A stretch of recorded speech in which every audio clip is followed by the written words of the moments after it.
Hello കൂട്ടുകാരെ, ഇന്നത്തെ വീഡിയോയിലേക്ക് എല്ലാവർക്കും സ്വാഗതം. ഇന്ന് നമ്മൾ നോക്കാൻ പോകുന്നത് UPI ആൻഡ് മണി മാനേജ്മെന്റ് ആപ്പിനെ കുറിച്ചാണ്. ഈ ആപ്പ് കൊണ്ട് നമ്മൾ ഒരു savings account, mutual fund investment, വേറെ പലതരം ഫിനാൻഷ്യൽ സർവീസസ് ചെയ്യാൻ പറ്റുന്ന ഒരു ആപ്ലിക്കേഷനെ കുറിച്ചാണ് ഞാൻ നിങ്ങൾക്ക് പരിചയപ്പെടുത്താൻ പോകുന്നത്. അപ്പോൾ കൂട്ടുകാർ എല്ലാവരും വീഡിയോ മുഴുവൻ കാണുക. ഈ കൂട്ടുകാർ എന്റെ ചാനൽ ആദ്യമായിട്ട് കാണുകയാണെങ്കിൽ സബ്സ്ക്രൈബ് ചെയ്യുക, ബെൽ ബട്ടൺ ഓൺ ആക്കി വെക്കുക. അപ്പോൾ നമുക്ക് വീഡിയോയിലോട്ട് പോകാം. അപ്പോൾ ആ ഒരു UPI ആപ്ലിക്കേഷൻ ആണ് ജൂപ്പിറ്റർ. മിക്കവരും അതിന്റെ പരസ്യമൊക്കെ കണ്ടിട്ടുണ്ടായിരിക്കും. അപ്പൊ അതിന് വേണ്ടിയിട്ട് ആദ്യം തന്നെ പ്ലേ സ്റ്റോറിൽ കയറി നമുക്ക് ആപ്പ് ഡൗൺലോഡ് ചെയ്യാൻ പറ്റും.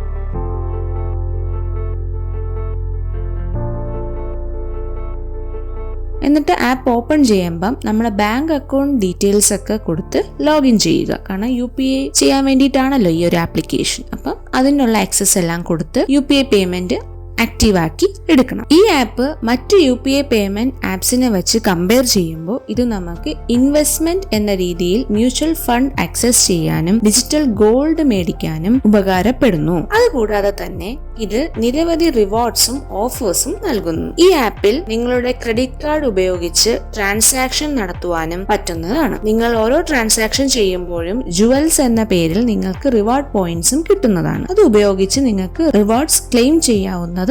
ഇതിനൊരു മെയിൻ ഫീച്ചർ എന്ന് പറയുമ്പോൾ നിങ്ങളുടെ മന്ത്ലി എക്സ്പെൻസ് ഇതിൽ കൂടി ട്രാക്ക് ചെയ്യാനും പറ്റുന്നു. ഈ ആപ്ലിക്കേഷൻ വെച്ച് നമുക്ക് ഈസി ആയിട്ട് UPI പേയ്മെന്റും കുറെ റിവാർഡ്സും മ്യൂച്വൽ ഫണ്ട്സും അല്ലാതെ ഒരു സേവിങ്സ് അക്കൗണ്ടും ഒക്കെ നമുക്ക് ക്രിയേറ്റ് ചെയ്തെടുക്കാൻ സാധിക്കുന്നതാണ്. അപ്പൊ എല്ലാവരും ഇത് യൂസ് ചെയ്ത് നോക്കുക.